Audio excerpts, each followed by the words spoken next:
What's up YouTube, and welcome to my next BMW E24 project video. Today we're going to be working on my 1984 BMW 635 CSi Euro spec, a car I've featured in many videos in this series, so please check those out if you haven't already. Today I'm really excited to replace a couple parts that have been out of production for the last few years, and I've always wanted to change them because they've been kind of dried out and just worn on my car. They also are very functional, and what we're talking about today is the taillight seals. And there's actually a couple seals that go inside the taillights, but we're actually replacing the larger black seal, which I'll talk about here in just a second. So the seals are very critical. They actually keep water out of your trunk, which nobody wants that. And also just accordingly, look kind of cosmetically ugly when they get a little dried out. This car actually had a pretty charmed life. It was a California car before I got it, and I've always kept it garaged in the 17, 18 years that I've owned it, so I'm sure most of these seals are actually in much worse shape than mine, and now that the parts are re-available for the first time in a while, I think it's a good time to change these out and maybe get the parts before they go out of production again. So let me talk about what actual seal we're looking at here. On the taillight of the 635 and also all the 6 Series, they use this part throughout the whole run. There is a black seal that goes kind of around the edge here, all the way around the perimeter of each of the 2 lamps. And as you can see, or maybe not see, but they are crispy. I mean, mine are very, very dried out. Some would probably be even flaking away and even in worse shape, like I said, had this car not been garaged. But I've known that these need replaced just because they're so dried out. The new seals are very supple, and it's very fascinating just to see the comparison of the 2. So these have served well for the 40 plus years of my car, but it is definitely time to replace these. The other interesting thing is that if you want to say that your car is really special, you can say that I have M1 parts on my car, because believe it or not, the BMW M1 actually uses the same taillights as the 635 and all the 6 Series. So just a fascinating tidbit there. But let's talk about what parts you need. These are directional, so you're going to need one for the left-hand side taillight, you're going to need one for the right-hand side taillight. So the part numbers are similar, but not quite the same. Make sure you order one of each. So I'll just kind of zoom in so you can pick up on this. Part number for the left side is 63211360465. One thing that was a little disappointing when I got these, again, they just went back in production, is they are made in China. Womp womp. Not really the most exciting location, but hopefully they'll be better quality, and like I said, they should last at least a few years. The right-hand side, very similar part number, but slightly different, is 63211360466. So I'm going to jump in here. There'll be a little cut, and I'm going to start working on getting the taillights out. There is, like I mentioned, also a white inner, they call it the spaghetti seal, that you can also replace, that just goes on the inside of the lens. I did those, I think, like a decade ago. I'm going to have to look when I get them out, but those should be okay. I didn't order those parts, but you may want to order those if you want to do this job from scratch, because I believe those seals are also available and a little bit less expensive. I should mention these are not super cheap. They're about 120 bucks a side, so not great, but again, you couldn't get them, which being able to get the part is better than nothing. So I will cut here and start to disassemble everything and show you kind of what the process looks like, but we will go ahead and change out our M1 taillight seals, or 6 Series, whatever you prefer. So one moment here after the cut. Alright, back with an update, and a little sooner than expected because there's some pieces here that I had to take out that I've never touched before. So I have taken off the taillight lenses before, so those I have taken off one. I can show you how to do the other one. It's pretty simple to get that piece off. There are these 2 knurled nut things, that plastic nuts, I guess would be the best way to explain them, that hold the frame of the lens in. And on the other side here, I haven't taken the passenger one off, so you have these 2 openings. They're conveniently just kind of cut out here for your hand to slide into. You just twist off the nuts on both of those sides, and then the lens itself will slide out, which is what I've done on this side. So that's what it looks like with that piece. I did confirm the spaghetti seal I have replaced, and so that is this seal that is just kind of around the outside of the lens. But you can see the whole rest of the lamp actually stays in place, and so that's the part that we're going to have to work out here in the next step to get this whole assembly out, and apparently I've never taken that out before. May also want to do some cleanup around the lens. I can see that that's a little bit necessary. I've also heard that some people like spray some paint in here to make it more reflective. I don't know if I'm going to do that today, but at least that's another option you might want to consider while you're in there. But did just want to confirm again that spaghetti seal has been somewhat recently replaced and mine still seems fresh, so I'm not going to do that, but I would probably recommend changing that if you've never done that before. So why I said that I wanted to pull the video back for the next step here is I didn't realize I was going to have to start taking out some more pieces a little faster than I thought. So you have a side panel that goes on this side here. It has just these little 2 twists at the bottom here. Very easy to pop that out. I've had that out multiple times. You will do the same for the passenger one. Again, I've already loosened it, but it just has those 2 little things you twist at the bottom. So you can slide those out, drop them in your trunk, get it out of the way. This is the piece actually I've never touched before. And so this is the back panel, which is this carpeted piece that goes all the way across here. And it actually has several little plastic pegs that hold it in place. So you'll need to lift up your carpet mat if it's still in place just slightly, because it actually has a lip that goes underneath there. I don't know if you can see that, but just a little bit of it. And then you have your metal trunk underneath that. And so you'll need to uncover that and then just slowly start reaching your hand in these openings and pulling on it and lifting up when you do so, because that's going to open all the pegs that are at the top. There's several. So it's got like one there, there, and all the way across. And there's also a couple at the bottom here that I noticed popped out as well. So there's several things holding this panel in place. I had never taken this out before, and so that's why I said you need to kind of get a grasp for what that looks like before we move into the actual removal of the lens. So I'm going to cut again. I'm actually going to take this whole panel out now that it's loose. Again, it'll just kind of lift away. You can also see this side. There's a plastic backing that goes through where that lens attaches to the plastic nuts. That will also come loose if you did that step first, or you can do it after you take out the carpet. It's up to you. And then obviously everything will be exposed for the wiring of the lamp underneath that. So I'm going to find out how to get the next piece bolted out, or unbolted, and then we'll go from there. But just wanted to show how this piece comes out. And again, you can see all these little pegs that are on here, so try not to break these because I don't even know if these are available. So anyway, just wanted to show that step, and I'll come back with the next piece. All right, back with another update, and I can tell you this assembly is rather devilish. BMW and their infinite German complication did not make this job easy. So let's talk about a few other steps here. I decided to remove the bulbs just because I didn't want to break anything while I was moving things around, and I have a feeling these actually need to come out to get the lens out, or the backing out, I should say. So I made myself a crude drawing of the tail light and then put the tail lights in that, or the bulbs in that order, just so this will be easy to remember whenever I put them back in place. Would recommend doing something similar to that. And then this is the backing that is inside the car. And then this obviously needs to come out. It has a few steps that go to it. So there are actually 6 8mm nuts that hold this in place.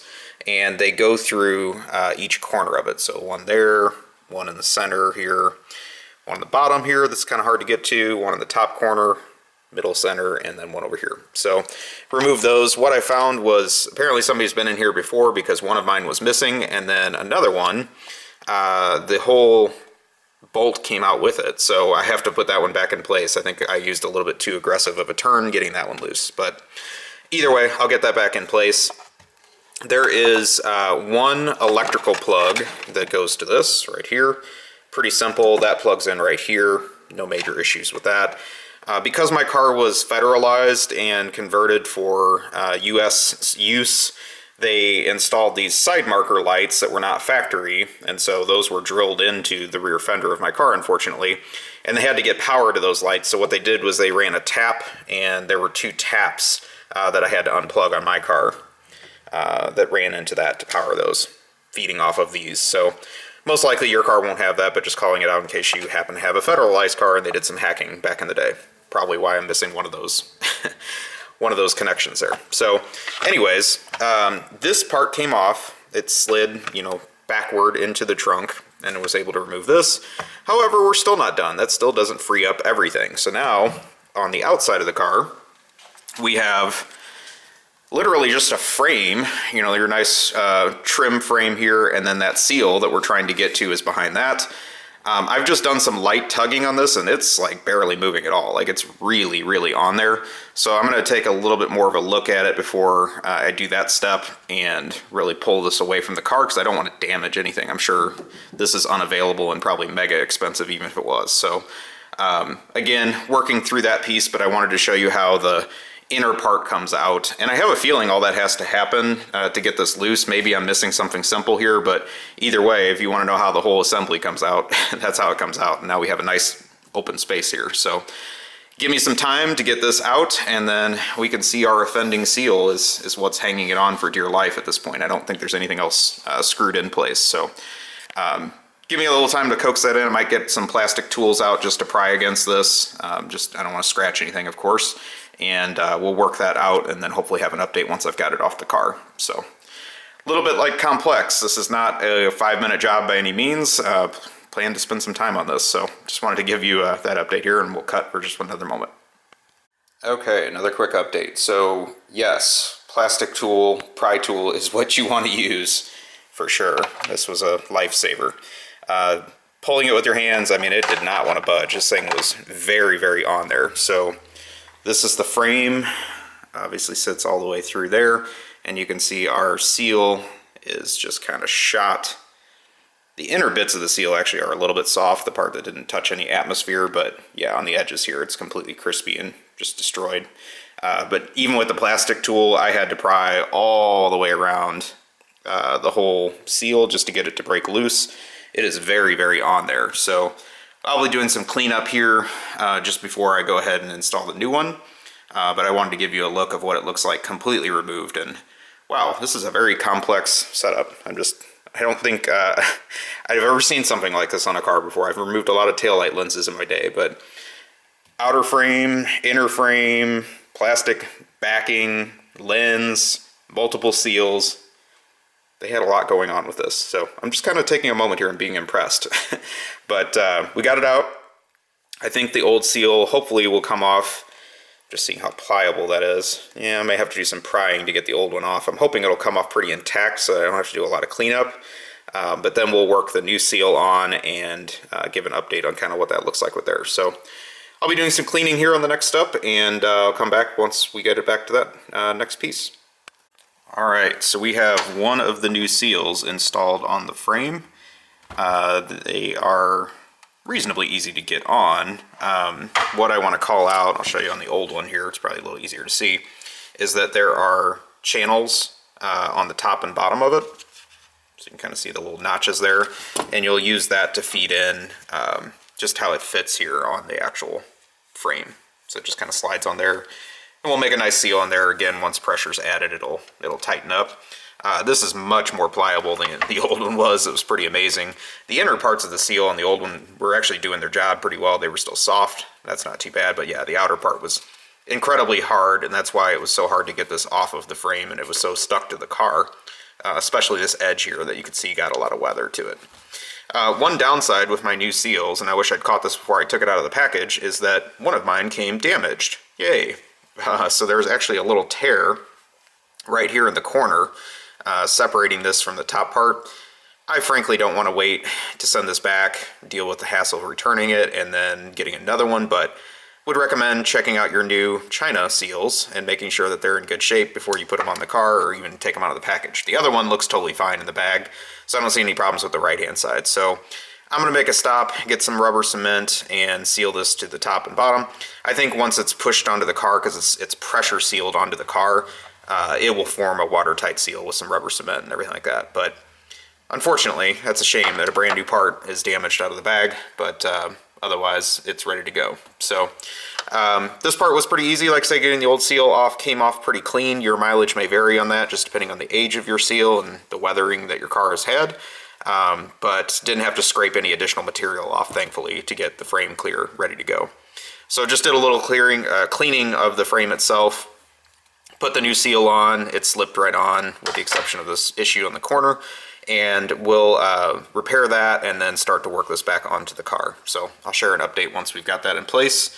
And then the passenger side will be just a repeat of all this, but hopefully a little bit easier now that I've got the process down. So I'll share another update once we come back.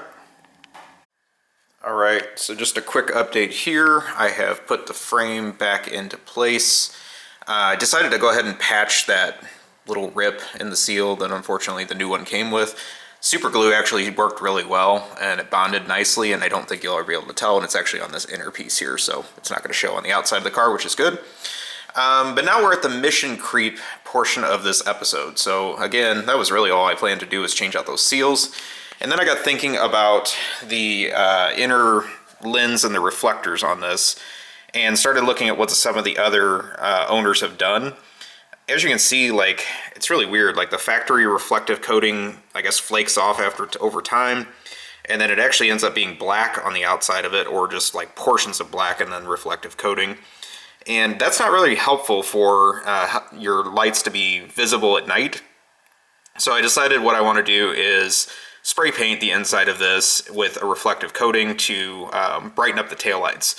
So I've just gotten this one housing ready to go, just taped off the electrical contacts because I don't want to get any paint in those. And we're going to use some spray paint, just a Rust-Oleum metallic finish with this bright shiny chrome look to it. I think this is what others have used, and so this should work pretty well. I'm going to go ahead and take this outside, prep it, and get some paint on this, and then we'll kind of see what that looks like once it dries. Maybe a little while before I can get back to it.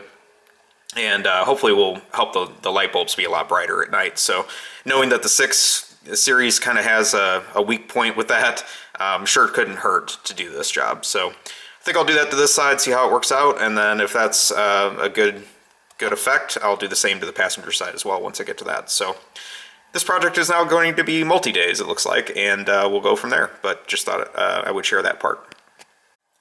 All right, so just a quick update here after my makeshift paint booth, and have spray painted the inside of the housing. Looks pretty reflective. Actually, I'm pretty happy with the chrome paint that was used. We'll go ahead and get this back on the car, and since I only did the left side so far, I might even be able to do a light test to be able to compare the brightness between the left-hand side and the right-hand side once I get it all back installed. So hang tight if I'm able to make that happen. If not, we'll give you another update once we get some more of this back on the car. But pretty pleased with how this one landed. I let it dry overnight, and we'll probably do the same for the passenger side before I rush and put it back on the car. So patience is a virtue as far as this step, but I think it turned out pretty good. I'm happy with this. Okay, so this may not be real perceptible on the camera, but I'm doing a comparison left hand with the lens reflector repainted, and the right hand side is untouched. The left hand bulb is definitely brighter. It's just a little bit hard to see on the camera, but it did make a difference. So looking forward to that helping, and I'll go ahead and start working on the passenger side. All right, well, I decided to go ahead and do the right-hand side without doing any cuts or video updates or anything, but really it went basically the same as what happened on the left-hand side. Took a little bit longer to get the right-hand one off for some reason. I think just the seal was just extremely petrified on that side, so took my time with the plastic pry tool and was able to get everything out without cracking anything, which was wonderful. Just again want to recommend taking a lot of time with this job. This was not a simple thing, and with waiting for paint to dry and all that kind of stuff with the lenses, or the bezels I should say, it took some time to let that dry and then come back to it the next day. So give yourself ample amount of time if you want to do this job, but pretty happy with how it turned out. Again, a little hard to see here, but we have the new seal just kind of rounding the outside of the lens around the perimeter, and everything looks good and tight. So very pleased with how it turned out. Lights are definitely brighter, like I said, with the enhanced paint on the inside of the lens. This one, for some reason, wasn't as bad as the left-hand side, so I gave them both a touch-up, but the left-hand side, it definitely made a big improvement in the brightness on that side. One last thing I just would recommend while you're in here is get yourself some deoxit and use that on the plugs that go to the back of the lighting module.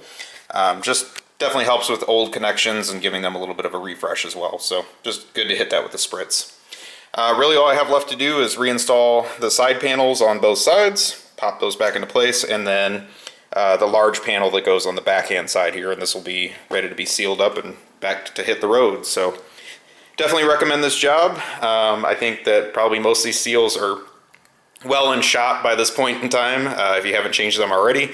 And now that the part is available for a short time, because you never know when they're going to go out of NLA again, it's a good time to go ahead and pick those up and make the repairs to your car. So hopefully this was helpful. Again, sorry about several cuts as we worked through the process, but I hope it kind of gave you some ideas on how you can refresh everything in the rear end with your lighting, and then just some of the other while you're in there jobs you can do as well. So thank you very much for watching. Please take a moment, like, comment, subscribe, let me know what you think, and I will talk to you soon. Have a great day or night, wherever you are.